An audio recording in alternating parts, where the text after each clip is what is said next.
नमस्कार। आज 20 जून 2025 है और हमारे पास भारत से जुड़ी कई अहम खबरों के स्रोत हैं आज। इनमें सरकारी दिक्कतों से लेकर बड़े निवेश और अंतर्राष्ट्रीय तनाव तक सब कुछ शामिल है। तो आज इन स्रोतों के जरिए हम समझने की कोशिश करेंगे कि भारत में इस वक्त क्या चल रहा है, कहाँ चुनौतियां हैं, कहाँ मौके बन रहे हैं। चलिए शुरू करते हैं पड़ताल। सबसे पहले एक ऐसी चीज जो सीधे लोगों को परेशान कर रही है। देश भर में पासपोर्ट सेवा पोर्टल के सर्वर में दिक्कतें आ रही हैं। दिल्ली, भोपाल, ठाणे, कई शहरों से खबरें हैं कि अपॉइंटमेंट मिलने में, दूसरे कामों में लोगों को काफी परेशानी हो रही है।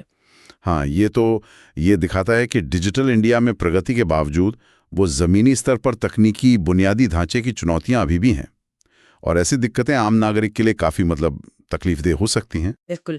दूसरी तरफ अर्थव्यवस्था के मोर्चे पर एक बड़ी सकारात्मक खबर है।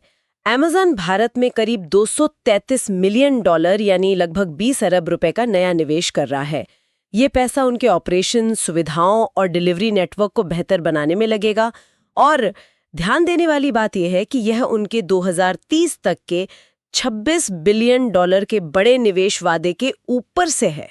हाँ हाँ, बिल्कुल।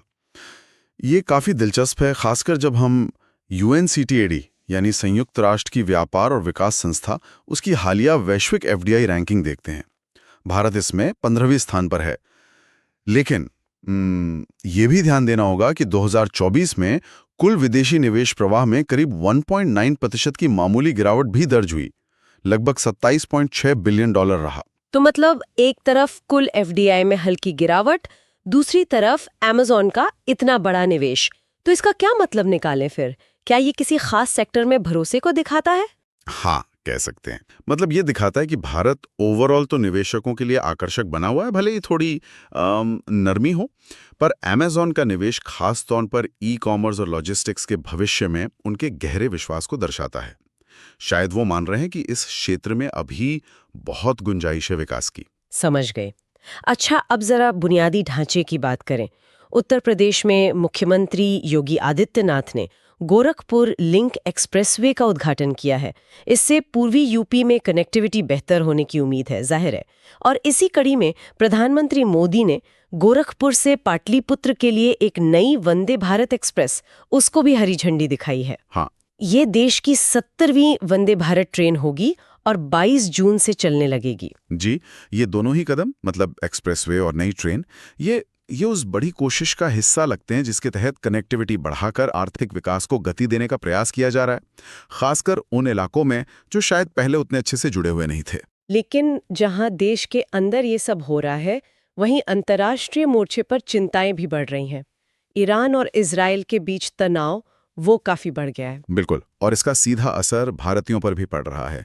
भारत सरकार ऑपरेशन सिंधु चला रही है। हाँ, सुना मैंने। हाँ, जो ईरान से 100 से ज्यादा भारतीयों को, खासकर छात्रों को सुरक्षित वापस लाने का अभियान है। ईरान में एक परमाणु ठिकाने के पास हुए कथित इजरायली हमले के बाद हालात थोड़े गंभीर हो गए हैं। और इसका असर हमारी अर्थव्यवस्था पर भी तो पड़ रहा होगा ना, तेल की कीमतों पर। हाँ, बिल्कुल, निश्चित रूप से। इन तनावों की वजह से कच्चे तेल की कीमतें बढ़ गई हैं, और ये भारत की ऊर्जा सुरक्षा के लिए तो एक बड़ी चिंता है ही। हमें अपनी जरूरत का ज्यादातर तेल आयात करना पड़ता है, तो कीमतें बढ़ने का असर सीधे हमारी अर्थव्यवस्था और महंगाई पर भी पड़ सकता है। सही। इसी बीच विमानन क्षेत्र में भी एक अहम घटनाक्रम हुआ है। हाँ, अहमदाबाद में मध्य जून में एयर इंडिया के 78 ड्रीमलाइनर विमान के साथ जो हादसा हुआ। हाँ, उसके बाद एयर इंडिया ने सुरक्षा उपायों को काफी सख्त कर दिया है। हाँ, उन्होंने कई वाइड बॉडी विमानों को जांच के लिए रोक दिया, ऐसा सुनने में आया है। जी, नतीजतन अंतर्राष्ट्रीय वाइड बॉडी उड़ानों में करीब 15% की कमी आई है। एयरलाइन ने यात्रियों को रीबुकिंग या रिफंड का भरोसा तो दिया है, लेकिन हाँ, सुरक्षा पहले आती है, पर इससे यात्रियों को असुविधा तो हो ही रही होगी। हाँ, वो तो है। तो कुल मिलाकर देखें तो एक तरफ देश के भीतर विकास की कोशिशें जारी हैं, नया निवेश आ रहा है, एक्सप्रेसवे और ट्रेनें शुरू हो रही हैं, लेकिन दूसरी तरफ पासपोर्ट जैसी अंदरूनी दिक्कतें भी हैं और ईरान इजराइल तनाव जैसे बाहरी दबाव भी हैं, जिनका असर तेल की कीमतों और हमारे नागरिकों की सुरक्षा पर भी पड़ रहा है। सही कहा आपने। ये सारी घटनाएं ऐसा लगता है जैसे आपस में जुड़ी हुई हैं।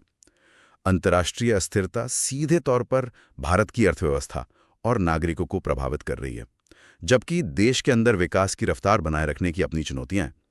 ये अवसरों और चुनौतियों के बीच एक तरह से संतुलन साधने जैसा है। बिल्कुल। तो आखिर में एक सवाल सोचने के लिए छोड़ जाते हैं। इन तमाम बुनियादी ढांचे के विकास और अंतर्राष्ट्रीय अनिश्चितताओं के माहौल में भारत की दिशा को समझने के लिए अगले कुछ हफ्तों में किन घरेलू संकेतकों पर खास तौर पर नजर रखनी चाहिए, जो शायद इन बाहरी दबावों के सामने हमारी मजबूती या कह लें कमजोरी को बेहतर तरीके से दर्शा सकें? शायद उपभोक्ता खर्च के रुझान या औद्योगिक उत्पादन के आंकड़े। हाँ, हो सकता है। इस पर विचार किया जा सकता है।